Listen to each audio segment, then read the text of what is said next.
Alright, so let's discuss number 9. At first, it may seem quite challenging, but after this discussion, hopefully you'll find it easier. So, alright, so the number 9 gives you the merchandise inventory at December 31, 20x12, and then accounts payable 420,000 and net income of 5.5 million. Now, at the end of the question, okay, you need to compute for the correct cost of inventory and the correct accounts payable balance because the items given here are unadjusted still and may contain errors. So for letter A, okay, this 30,000 merchandise was included in the inventory, meaning this is already part of the 1.5 million. And the role of, what's the company called? The role of Holco in this scenario is that it is the seller. Now, the agreement term is FOB shipping point. And it was picked up by the carrier on January 3, 20x3. Okay, let's think about this. Okay. FOB shipping point. FOB shipping point will be owned by the owner the moment that it is picked up by the carrier. The thing is, when was it picked up? It was picked up on January 3, 20x3, meaning the buyer will only own the goods on this date, January 3, 20x3. But we're looking at December 31, 20x12. So, this 30,000 should really be included in this 1.5 million. And that's already what Holco did. So, for letter A, there will be no adjustments made to this merchandise inventory balance. Okay. Now, for letter B, okay, 50,000 worth of goods, okay, was recorded on January 4, 20x3. And the rule, meaning that this amount is still not part of this 1.5 million at December 31, 20x12. The role of Holco here is that he is the buyer and the shipping term is FOB shipping point. The goods were shipped on December 28, 20x12.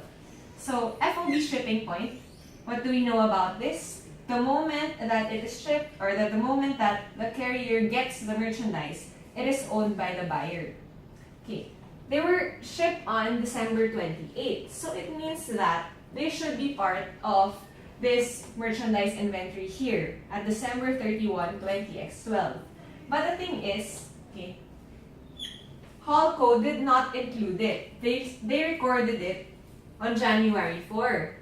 So what should we do? Okay, this 50,000 should be added to this merchandise inventory right here. So plus 50,000. Alright? Okay, now the silent assumption here is, unless otherwise stated, the buyer, or in this case, Holco, purchases, okay, the merchandise on account. Okay, credit accounts payable. Since on December 31, 2012 or 20x12, this 50,000 was not yet included, it means that Holco was also unable to record this accounts payable. So what should we do? Okay, we've already accounted for this 50,000 worth of purchases here. Then we also need to take into account the 50,000 from the accounts payable. So we add 50,000 here in the accounts payable balance. Okay. Now let's look at letter C. Okay. For letter C, this 20,000 pesos value was included already in the 1.5 million given in the problem. Okay. And the role of Hall here is that he is a seller. Okay. And the terms was FOB destination. If FOB destination is the term, then it means that the seller will own the goods until it reaches the place of the buyer. In this case, the goods arrived in the place of the buyer on January 4, meaning from December 31 up to January 4, these goods are owned by the seller. So in this case, they included it, okay, and indeed that's correct. So for letter C, we won't make any adjustments anymore because this 20,000 peso value is already part of the 1.5 million. For letter D,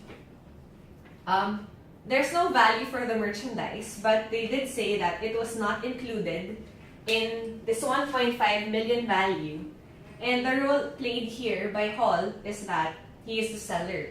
Now, the shipping term is FOB shipping point, and the goods were shipped on December 29, 20x12, or 20x2. So what does this mean? On December 29, 20x2, the goods were already owned by the buyer. In this case, whatever the value of this merchandise is, it should not be reflected here anymore. And indeed, Hallco did not include it in the computation of merchandise inventory for December 31, 20x2. Okay? So, in sum, the only adjustment that will be made here will be from letter B. One adjustment for the merchandise inventory, okay, 1,550,000. Okay. And then accounts payable is 470,000. So that's 1,550,000, 470, and for net income, since this transaction pertained to Hallco's role as a buyer, then this has nothing to do with net income since the income statement really pertains to the role of the merchandiser as a seller. So it means that the correct net income is still 5,500,000 or 5.5 million. So that's number 9.